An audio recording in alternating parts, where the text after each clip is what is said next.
नमस्कार, मैं किरणेश हूँ। बिहार विधानसभा चुनाव नजदीक आते ही जातियों की रैली शुरू हो गई है, लेकिन इस बार भारतीय जनता पार्टी ने पीछे से नीतीश कुमार को साधने की तैयारी शुरू कर दी है। 29 साल पहले जब 12 फरवरी 1994 को पटना के ऐतिहासिक गांधी मैदान में कुर्मी चेतना रैली निकाली गई थी, उसी कुर्मी चेतना रैली ने नीतीश कुमार को कुर्मी का नेता बना दिया और फिर बाद में जाकर बिहार के मुख्यमंत्री बने और 20 साल से लगातार सत्ता पर काबिज है।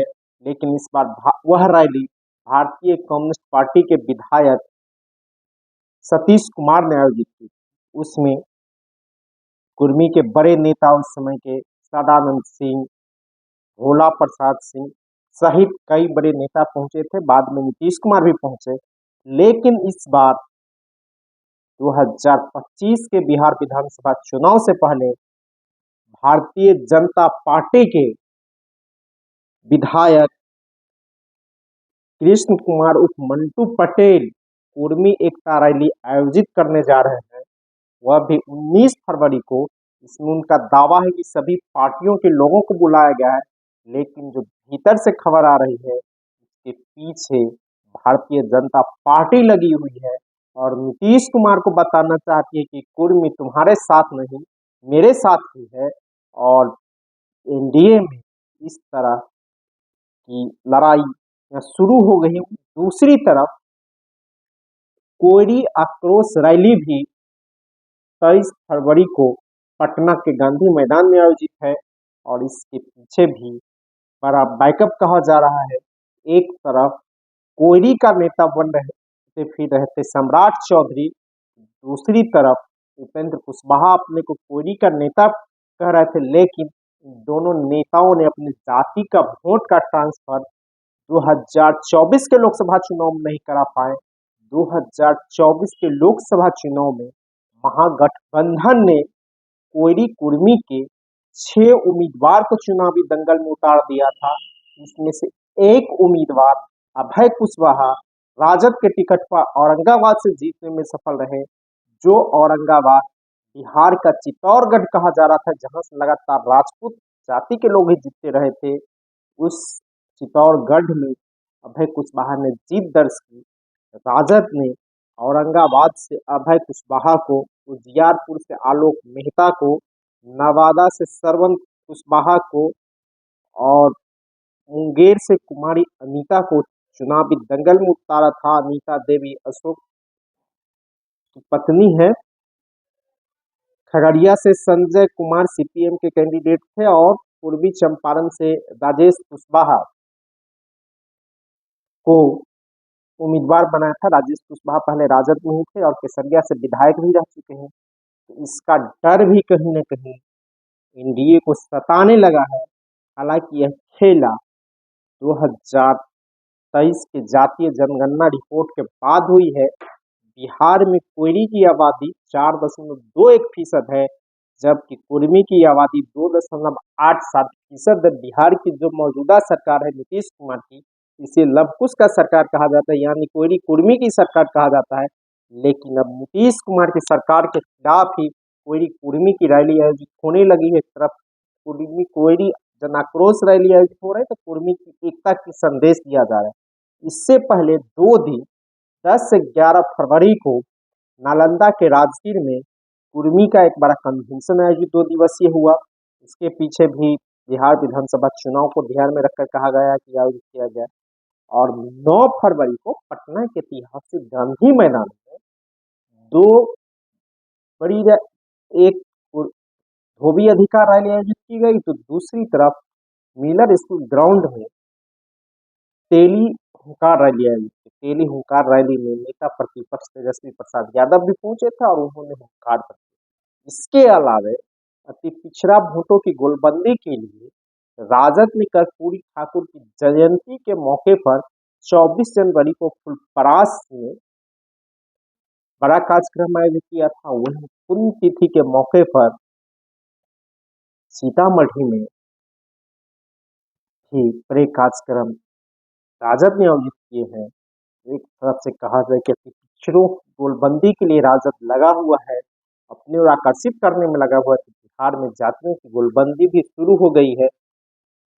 हालांकि कहा यह भी जाता है कि 1990 में लालू प्रसाद यादव जब बिहार के मुख्यमंत्री बने, तब से बिहार में जातीय रैलियों का दौर शुरू हुआ। लालू प्रसाद यादव ने छोटी छोटी जातियों में जिसकी सत्ता में भागीदारी नहीं हो रही थी, उसको जागृत किया और उससे कहा कि तुम जाति की रैली करो, और उसके बाद उससे सत्ता में हिस्सेदारी भी मिलने लगी। कई विधान परिषद गए, विधानसभा भी गए। तो इसके बाद बिहार में जातीय गोलबंदी शुरू हो गई, और इसका काट नीतीश कुमार ने जब सत्ता में आए तो अति पिछड़ा करके किया। और स्थानीय निकायों में 35% सीट महिलाएं के लिए आरक्षित थी। लेकिन नीतीश कुमार की जब सरकार बनी 2005 में, तो 2006 से एकल पद पर भी आरक्षण लागू किए गए, मुखिया पद, जिला परिषद अध्यक्ष पद पर भी और 50% सीटें आरक्षित कर दी गई महिला। एक तरह से अब पिछड़ा अति पिछड़ा में बांट कर अति पिछड़ों के लिए भी एकल पदें आरक्षित की गई, आरक्षण का दायरा बढ़ाया गया। इसके बाद से छोटी छोटी जातियों के लोग भी मुखिया सरपंच बनने लगे, प्रमुख उप प्रमुख बनने लगे, और जिसकी संख्या नगण्य है, कम है, वे लोग भी सत्ता में भागीदारी बढ़ने लगी त्रिस्तरीय पंचायत निकायों से। इसके बाद इस जातियों के लोग अब ऊंचे सदन बिहार विधानसभा, विधान परिषद और लोकसभा, राज्यसभा जाना चाहते हैं, और सबकी राजनीतिक इच्छा बढ़ी है, लोगों में जागृतियां आई हैं। इसी के ध्यान में अब सभी छोटी जातियां भी रैलियां करने लगी है और अपनी हिस्सेदारी भी सत्ता में मांगने लगी है। लेकिन कुर्मी एकता रैली या तो नीतीश कुमार को सत्ता से हटाने के लिए आयोजित कर रही है भारतीय जनता पार्टी, उसे कमजोर करने के लिए, या जो कहा जा रहा है कि कुर्मी और कोयली का जो दरार पड़ा है उसके उसे पाटने के लिए। हालांकि यह देखना होगा कि लालू प्रसाद यादव के कहने पर नीतीश कुमार 1994 की कुर्मी चेतना रैली में पहुंचे थे। पहले वे लालू प्रसाद के पक्ष में बोलने लगे, जब जूते चप्पलें मंच पर फेंके जाने लगे तो वे अधिकार की बात करने लगे, सरकार के खिलाफ बोलने लगे, और फिर समता पार्टी का गठन किए और लालू से अलग हुए। लेकिन इस बार की एकता रैली में नीतीश कुमार जाते हैं कि नहीं, यह तो उस वक्त उन्नीस को ही पता चलेगा। लेकिन इतना तय है कि भारतीय जनता पार्टी ने नीतीश कुमार को साधने की पूरी तैयारियां कर दी है, और कोयली और कुर्मी भी अब अपने अधिकार के लड़ने लगे हैं। जबकि 20 साल में इससे सत्ता में कोयली और कुर्मी की भागीदारी ज्यादा रही है। इसके जाति के जितने पदाधिकारी रहे हैं उसे मालदार पद पर बैठा गया है। बिहार के अधिकांश डीएम एसपी कोयली और कुर्मी जाति से हैं। इसके अलावा एसडीओ हो, डीएसपी हो, जितने प्रशासनिक अधिकारी हैं, अधिकांश की पोस्टिंग फील्ड में की गई है। जबकि दो जात मुसलमान और यादव की संख्या घटाया, उसको मुख्यालय में पद या सेंट्रिंग पद पर दिया गया। लेकिन कोयली कुर्मी इसको जाति के पदाधिकारियों को मालदार पदों पर बैठाया गया है, फील्ड में दिया गया है, और सरकार में हिस्सेदारी भी मिली है। इसके बावजूद कोयली जहां जना क्रॉस रैली कर रहा है, तो कुर्मी एकता की बातें कर रहे हैं। कितने एकता बनता है और कितना जन आक्रोश का प्रभाव पड़ता है, ये तो वक्त ही बताएगा। 18वें बिहार विधानसभा का चुनाव परिणाम ही बताएंगे। लेकिन राजद सुप्रीमो लालू प्रसाद यादव ने लोकसभा चुनाव में जो 6 उम्मीदवार कोयली और कुर्मी समाज से दिया था, इसकी आंच अभी तक बुझी नहीं है, और यही आंच सत्ताधारी गठबंधन को लहरा रहा है, और यह कोयली और कुर्मी एकता की रैली करने की आवश्यकता पड़ गई।